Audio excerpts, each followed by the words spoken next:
Welcome to Bad Station Works, where we built this 800 kilo, 400 horsepower old Swedish Mailtruck into a drag race car powered by a Volvo T5 engine in the back.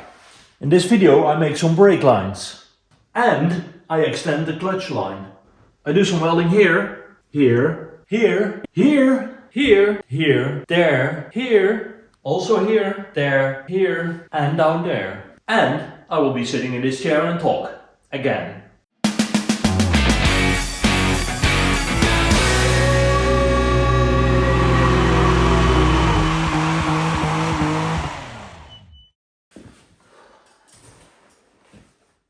So before I show any of the action shots, I want to sit down and talk about something I did. In Sweden, every year there is this event held. It's called Street Week. It's a so-called drag and drive event. So in short, this concept means that contestants drive from track to track in their race car for about 1500 kilometers during a week of drag racing. That may sound easy, but there are some things that make it quite challenging. Number one, the biggest challenge, you're not allowed to trailer the car. So you have to drive the car from the beginning of the week until the end of the week and do all the drag races without using trailers or any other means of transport other than the car driving itself under its own steam. Also, to make it even harder, you're only allowed to use the people and the parts that you bring in, on or behind the car. So you can't have a team follow you, have plenty of parts or whatever if you're that rich. And also to make it even a little bit more challenging, there are checkpoints. So the tracks are already chosen and known, but you can't just drive from track A to track B and from track B to track C, because there are checkpoints and you have to prove photographically that you are on these checkpoints. So last year I tasted a little bit of Street Week when I worked on Peter Bjork's car and then went to the last race in Laxol. The atmosphere and the camaraderie I felt during these weeks before Street Week and during Street Week, that's just so awesome. And the people that know me know that I'm not a drag racer. I've never driven any drag race at all, not even like street racing, like illegal stuff or at some kind of like minor event or whatever. Never done any street racing. But I felt this event and I was like, this was like, I need to be there. This is an event I need to go to. So that's why in the weeks after Street Week, it clicked with me like, okay, Joven is going to be a drag race car. And what other event to attend than Street Week with this new race car? But Street Week is very popular in Sweden and there are only 200 places available for people to register. And this year there was a record. Within 6 minutes, the whole event was sold out. And I was one of the lucky ones to make the cut and be a participant in this year's Street Week. This is very cool, but also very exciting because a few reasons. Well, the first main reason, the car has to be finished by then. I'm still unemployed. There is no money coming in, only a lot of money going out. So that's kind of scary.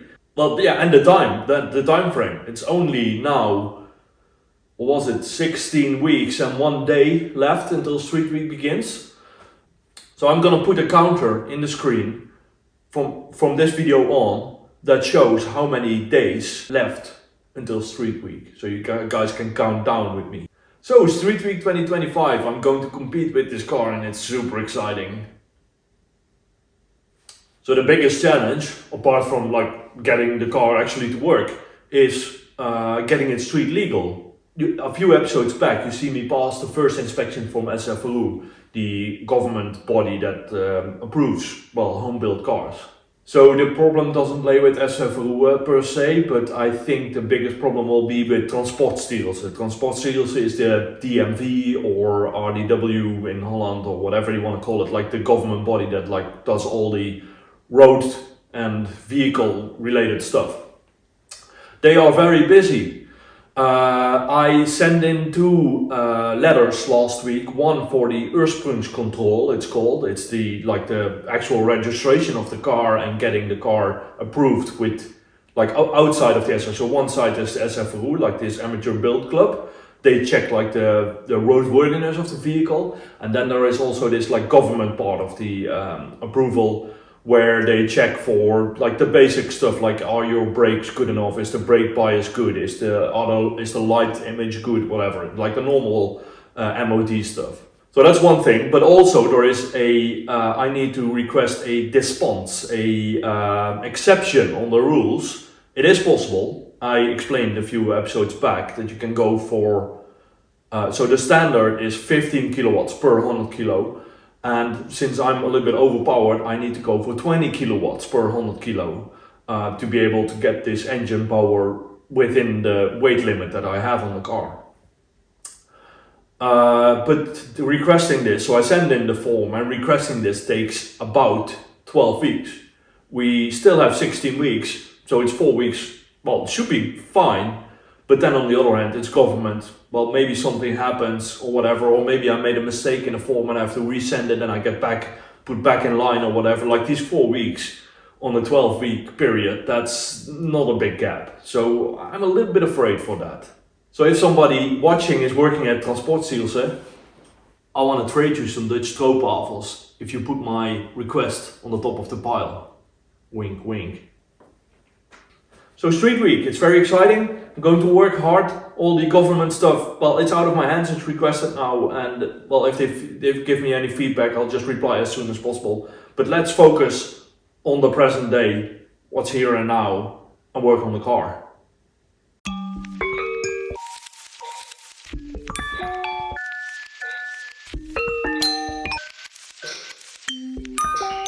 Let's see if it's as easy as I think, or I'd better said hope that it will be to move around. So fingers crossed.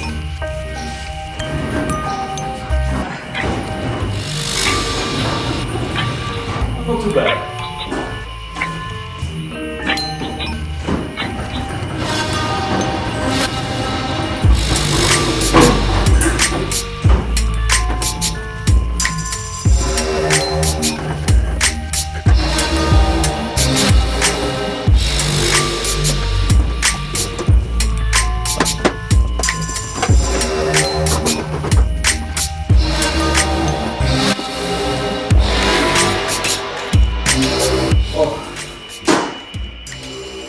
It's not as bad as I expected, but it's better than I hoped. No? Yeah, whatever. It's good.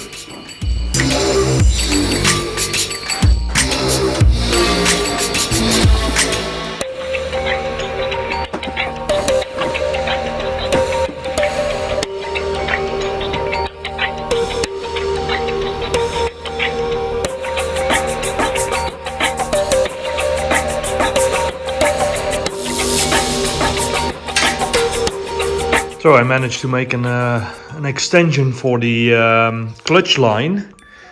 Yuso sent me a message saying that, oh, you can just use Brakeline and couplers, and I was like, well, that makes sense. So I did that, and now so it has to go from the clutch, the master cylinder, down here through the old drive shaft tunnel.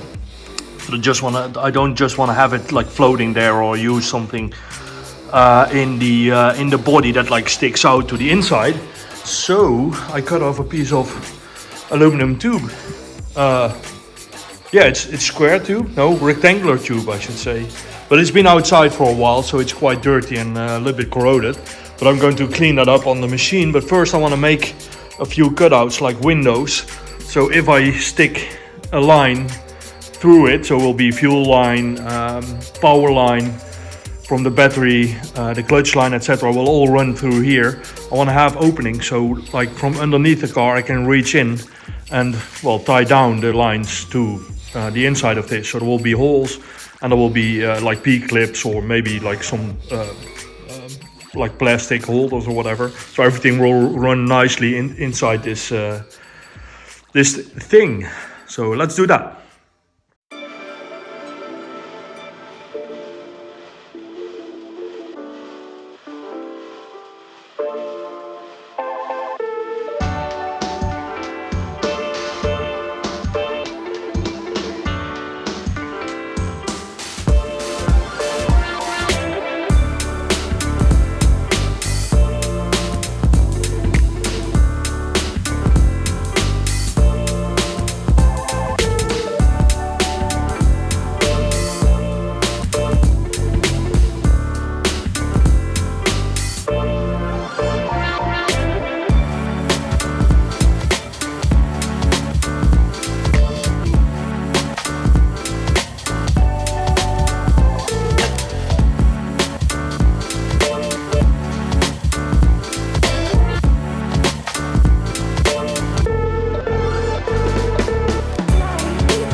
be able to slide the new cable tunnel in the old drive shaft tunnel, I need to remove the steering box, because, or at least lower it, because the angle is just too steep.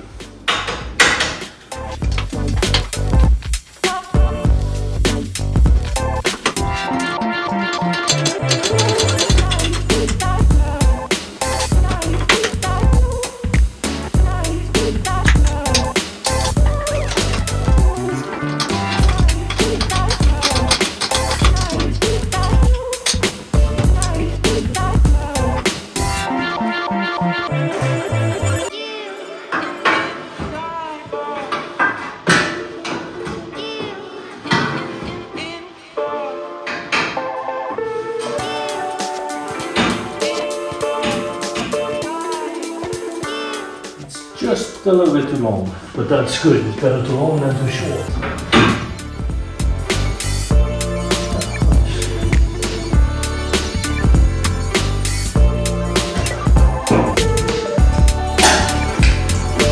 So the tunnel is in place. I put the vacuum hose and the battery cable in it already, and now it's time to lead the pipe through it. But it needs a little bit of straightening.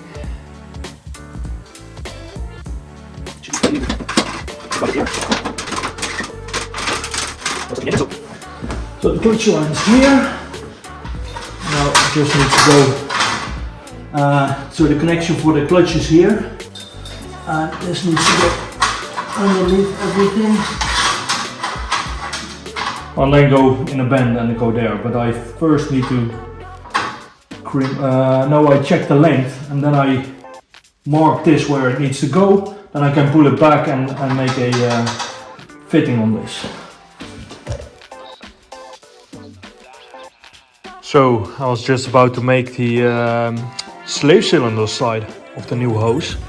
Turns out I unknowingly cut this line way too short, so it doesn't fit in the thing. Without a nipple, it fits well, but then you can't get a nipple on. So what I did, it's kind of lucky, I cut this line off on the other side where it's only 5 mil, and on a 5 mil line. So this is the focus. So this is the connector on the slave cylinder. And this is a M10 nut with a flange, and that fits to a 240 brake line, which I used to accidentally have laying around.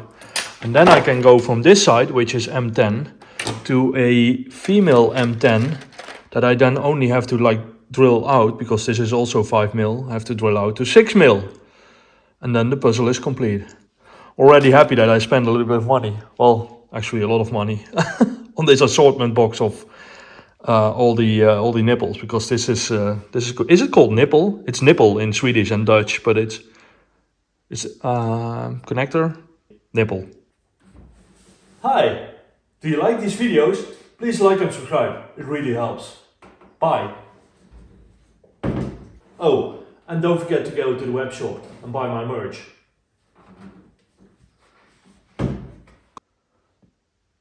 Okay, after some precision cursing, I got it to work. So new master cylinder, because the old one, I don't even know where I left it, somewhere. Anyway, the old one,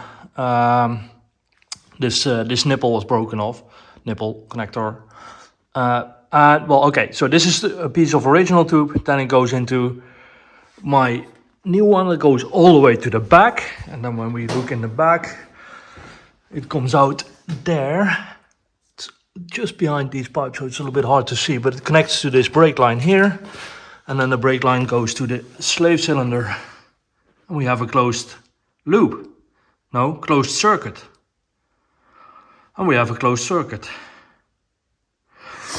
But I can't fill it up with fluid yet, because the fluid is from the fluid comes from the master brake reservoir in this hose and goes down there.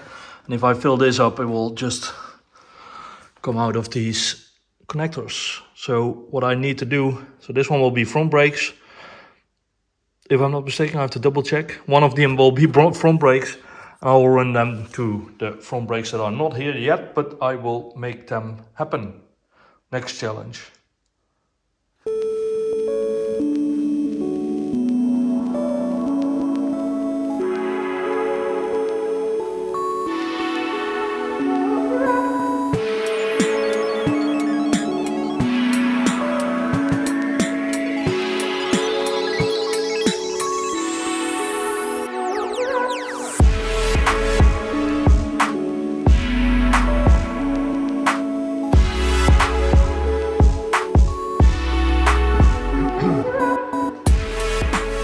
So I'm working on getting the car ready to run and drive the first few meters.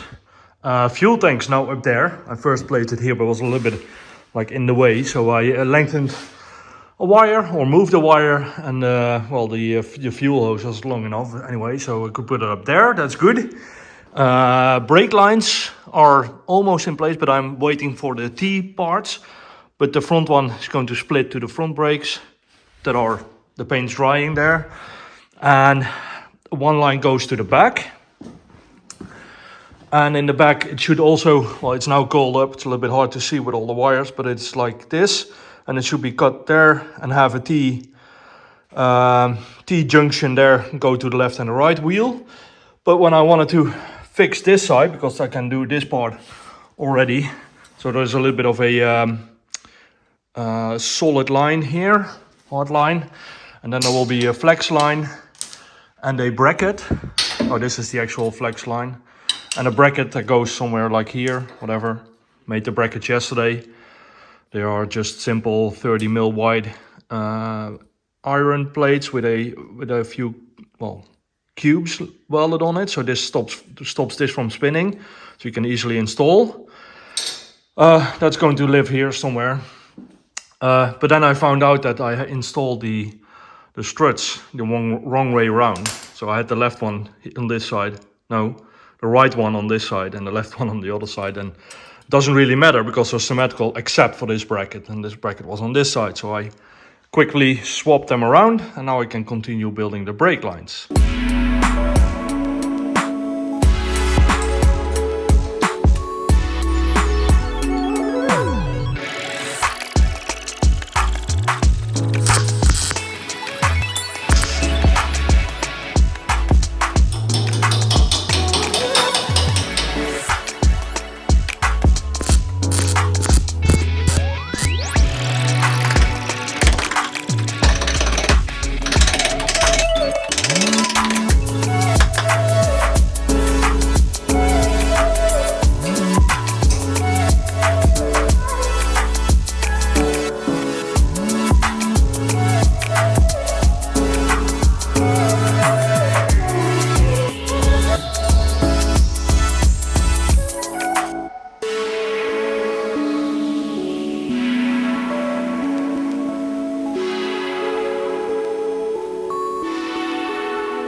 So it's been a fruitful day on the working on Jolven. Got the rear brake lines finished, the hard lines here, soft lines there. Now I have to wait for parts to do the T crossing in the line, but that should be quite fairly easy. And then later I will be adding a what's it called, brake bias valve. Is that the word? Where you can decide how much brake bias goes to the rear and how much goes to the front. And that's important because the front and rear brakes are the same and they are way too big for the rear. So I need to be able to like tone them down a little bit.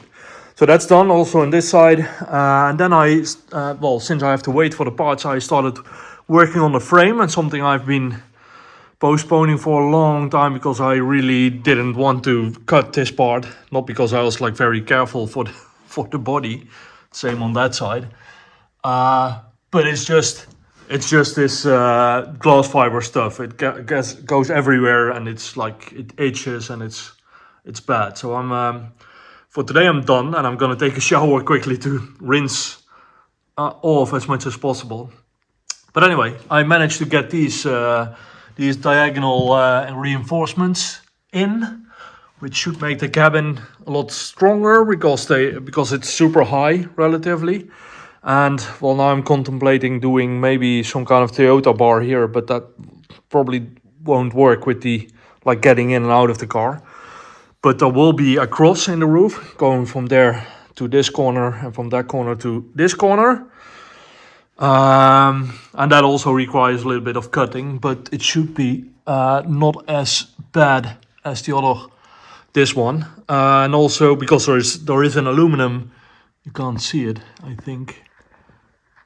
Oh, there you can see it. There is an aluminum profile embedded into this structure. But that's probably also there, so it's going to be bad. Anyway, yeah. Waiting for paint to dry. Doors open because it's February in Sweden, and still it's like, how warm is it in the workshop now? 11 degrees still. That's not the outside temperature, obviously. It's a little bit lower probably, but well above zero.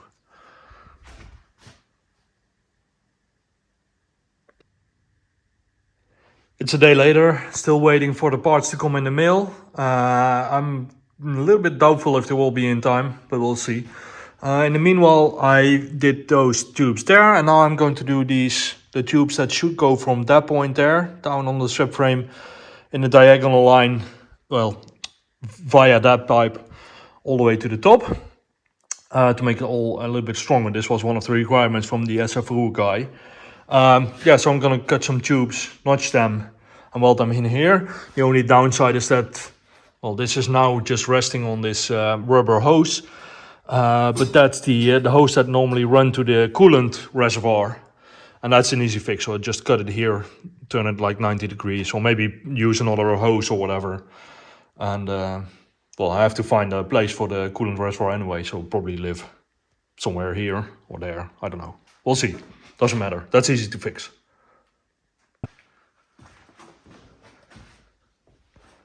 Okay, the extra suspension tubes in the rear are in now.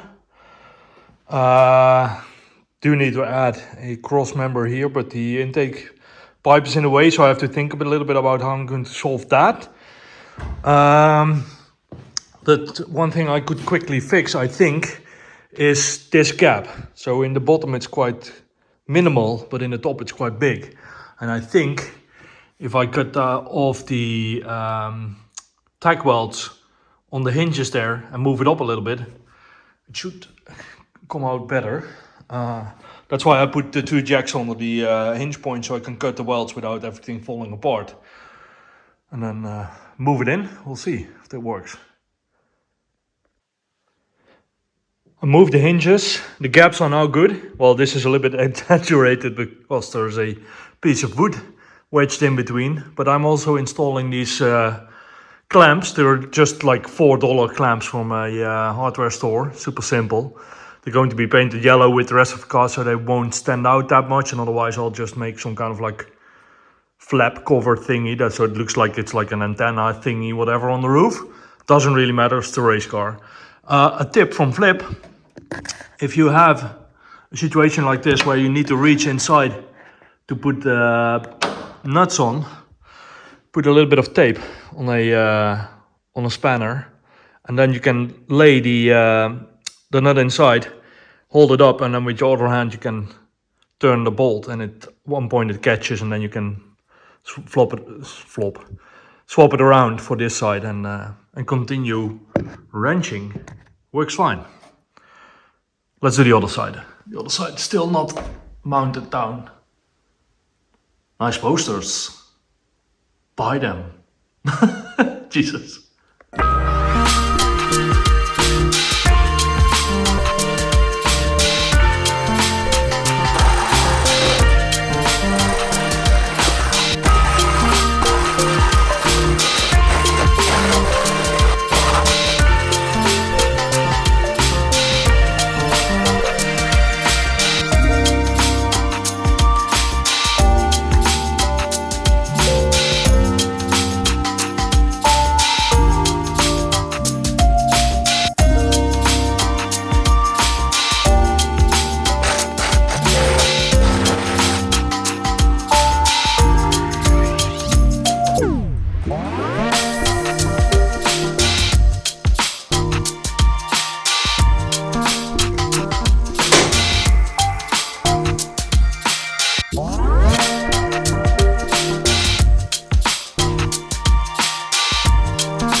So right now, at this very moment when I record this video, it's only 2 hours left until this video has to go live.